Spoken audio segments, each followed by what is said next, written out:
வணக்கம் அன்பர்களே, வாழ்க மகிழ்வுடன் சிபிஎல்லின் சிந்தனை களத்திற்கு உங்களை மகிழ்வோடு வரவேற்கின்றேன். தினம் ஒரு திரவியம், மனதுக்கும் உடலுக்கும்.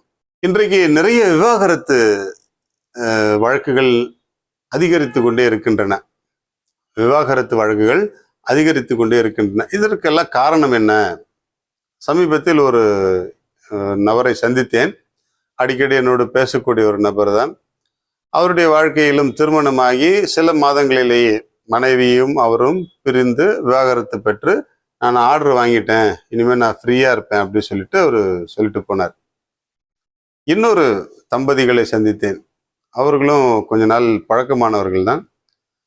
இறுதி கட்டத்திற்கு சென்ற அவர்களுடைய விவாகரத்து வழக்கு மீண்டும் பரிசீலனைக்கு எடுத்துக்கொள்ளப்பட்டு கணவன் மனைவி இருவருக்கும் கவுன்சிலிங் கொடுக்கப்பட்டு அந்த இறுதி தீர்ப்பை பெறுவதற்கு முன்பாகவே அவர்கள் இணைந்து வாழ முடிவெடுத்து அந்த வழக்கை வாபஸ் பெற்றுக்கொண்டு வந்து விட்டார்கள்.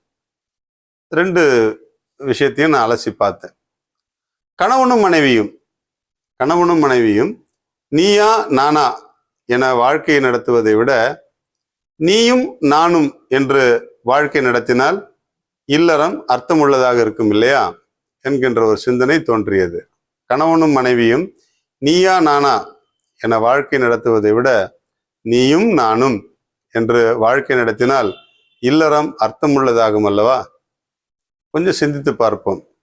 விவாகரத்து வழக்குகள் நடைபெறும் நீதிமன்ற வளாகத்தில் கவுன்சிலிங் கொடுக்கக்கூடிய இந்த குடும்ப நல நீதிமன்றத்தினுடைய ஜட்ஜஸையும் அட்வொகேட்ஸையும் வாய்ப்பு கிடைக்கும் போது அவங்களோட பேசி பார்க்க முடிந்தால் பேசி பாருங்கள். அவ்வளவு விஷயங்களை அவர்கள் பகிர்ந்து கொள்வார்கள். பாவம், சின்ன சின்ன விஷயங்களில் ஆரம்பித்து பெரிய பெரிய பிரச்சனைகள் வரை அந்த தம்பதிகள் ஷேர் பண்ணும்போது எவ்வளவு மன பக்குவம் இல்லாத மனிதர்களை பார்க்க முடிகிறது என்பதை அவர்கள் பகிர்ந்து கொள்வார்கள்.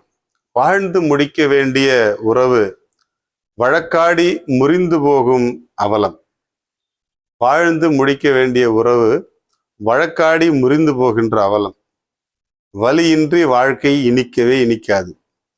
வலியின்றி வாழ்க்கை இனிக்கவே இனிக்காது. ஆனால் வாழ்வின் முடிவு தருகின்ற வலி, வாழ்வின் முறிவு தருகின்ற வலி வாழ்நாள் முழுவதும் நீடிக்கும். இயேசு அழகாக ஒரே ஒரு வரியில சொல்லிட்டு போயிட்டார், கணவன் மனைவினா யாரு அப்படின்னு சொல்லிட்டு. இயேசு கிறிஸ்து அழகாக ஒரே வரியில சொல்லிட்டு போயிட்டார், அவர்கள் இருவர் அல்ல ஒரே உடல் அப்படின்னு சொல்லிட்டு போயிட்டார். இந்த உண்மையை புரிந்து கொள்ளக்கூடிய எந்த ஆணும் பெண்ணும் கணவனும் மனைவியும் தாங்கள் இருவர் அல்ல ஒருவர் தான் என்பதை அறிந்து கொள்ளக்கூடிய வாய்ப்பு கிடைக்கும் பொழுது அவர்கள் விவாகரத்துக்கு அணுக மாட்டார்கள். இதை விவாகரத்து வழக்கில் சம்பந்தப்பட்டிருக்கக்கூடிய ஆணுக்கும் பெண்ணுக்கும் கணவனுக்கும் மனைவிக்கும் புரிய வைப்போம். நிறைய பிரச்சனைகள் இருக்கலாம். ஒருவர் குடும்ப வாழ்க்கையில் இணைந்து விட்ட பிறகு கணவன் வேறு மனைவி வேறு என்று பிரித்து பார்ப்பதே மிகப்பெரிய தவறு. நான் நிறைய இடங்களில் சொல்லுவேன், நீதான் அவள், அவள்தான் நீ என்று சொல்லிவிடுவேன் இரண்டு பேரையும். நீங்கள் இருவர் அல்ல ஒரே உடல் என்று இயேசு சிம்பிளா சொல்லிட்டு போயிட்டார். அப்படி இருக்கும் பொழுது நான் செய்கின்ற தவறு மனைவியை பாதிக்க வேண்டும், மனைவி செய்கின்ற நற்செயல் என்னை பாதிக்க வேண்டும் என்கின்ற உணர்வு ஏற்பட்டு விட்டால் எந்த விதமான சலனமும் இல்லாமல் இல்லற வாழ்க்கை இன்பமாக இருக்கும். எனவே கணவன் மனைவி இருவரும் நீயா நானா என்று வாழ்க்கை நடத்துவதை விட நீயும் நானும் என்று வாழ்க்கை நடத்தினால் இல்லறம் அர்த்தமுள்ளதாக இருக்கும், அழகாக இருக்கும். வாழ்க மகிழ்வுடன். வேப்பம்பழங்கள் மற்றும் வேப்பங்கொட்டைகள் இவை சேகரிக்கப்பட்டு மூலிகைகள் தயாரிக்கப்பட்டு நமக்கு மருந்தாகவும் பயன்படுகிறது. இயற்கை விவசாயத்திற்கு உரமாகவும் பயன்படுத்தப்படுகிறது.